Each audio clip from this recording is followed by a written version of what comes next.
ሰላም እንዴት ናችሁ? ዛሬ ደግሞ ይዘንላችሁ የመጣነው በእያንዳንዳቸው ፊደል ቃላትን እየሰራን እናያለን ማለት ነው። ለምሳሌ ጠንካራ፣ በረከት፣ ክቡር፣ በበላይነት፣ ጨለማ፣ ጸሎት፣ ዘገባ፣ ቸርነት፣ ጠቅላይ፣ ቀደመ፣ ቁጠባ፣ ደቂቃ።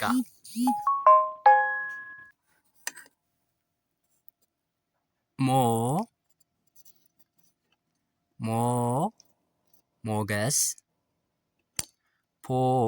ፖስታ፣ ዶላር፣ ኮሌጅ፣ ዮሴፍ፣ ሮማን፣ ሞዴል፣ ትንቢት፣ ሐውልት፣ ሐሴት፣ መሆን።